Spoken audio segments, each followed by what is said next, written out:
Because at that point, maybe you've lived it and studied it to a level to where you feel comfortable. We would start so far where I'm at, it's scary. Like even when I'm trying to convey it, it took me years to convey to G Perico why he needed to get a lowrider. It took me years to convince him why he needed to get a lowrider and why it would matter. It took me 2 months. It took me 2 months. It took me a day.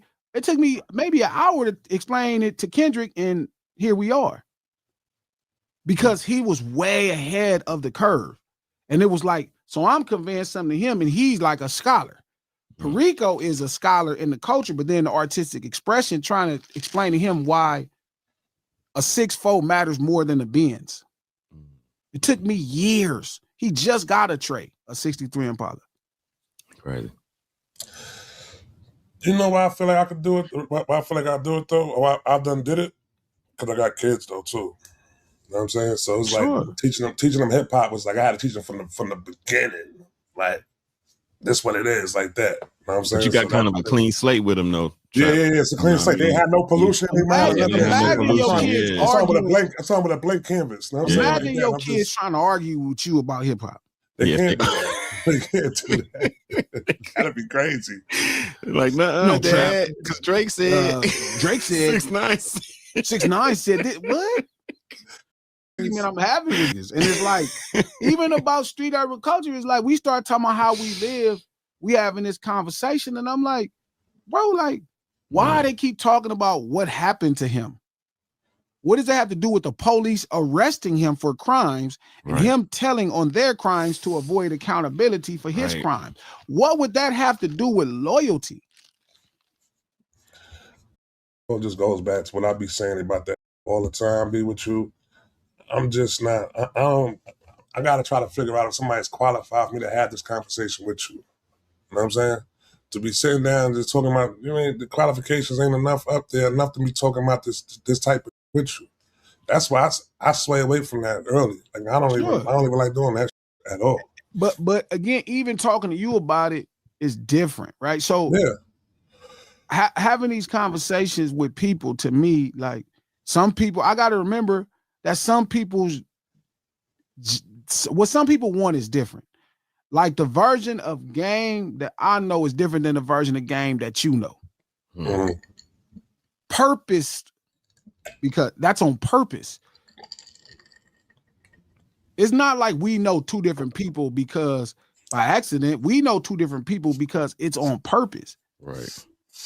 Yeah. Like I'm thinking, I'm like, damn, like why don't these people see this obvious thing that this person is this? And it's like, oh, he's not showing them the person that he's showing me.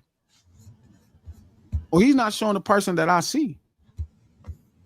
Like I went through the same thing with like Kendrick. I'm like, yo, like this nigga is not like a good kid. Like, and you arguing with fans, and I'm like, bro, this nigga is some bullshit. Bro, this nigga's a real, like, he a gang member. He like no different than the rest of us. Like, the fuck y'all talking about? And then everybody's arguing, and I'm like, trying to explain to niggas, and niggas don't get it. I'm trying my best to explain it to people. Niggas acting surprised, like Kendrick did. You like, bruh. And I'm like, this nigga's a monster, bro. What do y'all see? That's why the nigga lost like so bad. He thought y'all niggas had shit fucked up. And this nigga don't like, but the person to me, like he's presenting, like Kendrick is presenting it in a very, I guess, artsy way or something. I don't know, but somehow I'm like, how don't y'all obviously see this nigga is crazy? Like, you know what I mean? This nigga's on all the bullshit. Man. So when he became all the bullshit, it was like, niggas didn't know, you know, he got his real first hate wave because people met the real him. Right. So now he's experienced his greatest hate wave, but he's also experiencing his greatest success. The polarity of it all is a night and day different. You need a level of negativity to go with the positivity to create power. That's how polarity works. That's how facts. You know what I mean? The charge works. So he does have the most amount of haters because people was like, oh, this nigga is a maniac. Right? And I didn't know that. So I remember telling people, I was like, yeah, that shit, I remember as the shit was happening, like, yeah, that shit gonna be bad. I was telling people, I was telling Dragon people, that's gonna be bad. Y'all shouldn't do that. This nigga's fucked up. Like, he a fucked up nigga, bro. Like, he ain't Like, I don't know why y'all keep thinking cuz it's cool and all that, man. I'm telling you, cuz this nigga's on some bullshit, bro. He going to go all the way there to win the fight, cuz he not gonna not. You know what I mean? If you want to fight, cuz your whole face gonna be peeled off, cuz you going to the hospital too. This how he do his thing, cuz you're going to the hospital with, cuz he like get ugly, nigga. He not finna stop. You know what I mean? I'm like, so when people, you know, now that they surprised, just like with Game, I told everybody what Game was going to do from the beginning. I said, man, he gonna keep riding this because it's keep putting him in the public eye. He gonna keep riding this. He gonna ride it right on the line too. All the way. He gonna do everything short of saying, fuck this nigga, because he ain't gonna never say fuck this nigga. Because nobody gonna give him enough energy to make him seem justified in it. So he would have to be like that. So I just was thinking, it's like, so you cultivating something, right? And then I have to keep it pure. I had to keep it pure. I have to keep it pure, dog. Because if I don't keep it pure, feel me, then it's gonna be tainted. Right. It's gonna be tainted. And I don't want it to be tainted. I mean, you think it got to get tainted in order to be like industrialized? Like that's the whole process. And most cats is like, fuck it, I don't care. I'm gonna go industry with it. I don't care. I'm gonna do whatever I gotta do. I said this on this stream, when we first started. The average person takes the route of McDonald's. Right. Right? Like if you look at what Bank is saying, you know what I mean, what if you look at what Bank is saying, what Ray Daniels is saying, all of these people start off as a pure burger spot.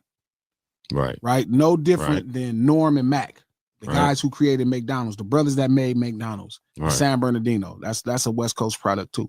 McDonald's is a West Coast product. Crazy. So they started McDonald's and it was done with a different attitude. It was like, I know everybody got a lot to do, so we're going to make your food fast here and we're going to make it to where you don't have to have a plate and knife and fork. Their thing was to benefit the public. That was their business. How can I make the public's life easier? Right. Right? And they created an idea where people could come get a meal. It didn't take them 30 minutes. Like, you know, you go into a diner where they come sit the plate on your car, knife and spoon and all that. No, they had everything in a plastic wrapper. Fast food is important because it's not just cook fast. It's the true product is actually you could throw it away. That's part of the fast food experience. Does that make sense? Like before that, you would have to go to a diner in your car and they had to come set a tray on it and you have to wait on it. And then you eat with a knife and fork and plate and all that. Then you got to sit it. Somebody got to come take it down. And they end up becoming Ray Kroc's version of McDonald's to where they start compromising. They start compromising out of the belief that this is the best way to feed my family, feel me, to get to this. And that's what Ray Kroc whole business thing. Fuck the customer. What's the fastest way to get to the dollar? How can I expand the dollar? How can I make more dollars? That's what these niggas is doing. They getting it in front of the screen. It's like for somebody that has that type of street urban cultural presence to sit down with 6ix9ine because 6ix9ine paid him is completely like making powder milkshakes when milkshakes were made with ice cream. Facts. Then you call it the real milkshake. No Ceilings Live, lunch hour, every Monday, Wednesday, and Friday, right here, noon Pacific Standard Time, 3 p.m. if you're on the East Coast. Hopefully you having a good day at work. Got something good to feed your stomach. Let us feed your mind. That good soul.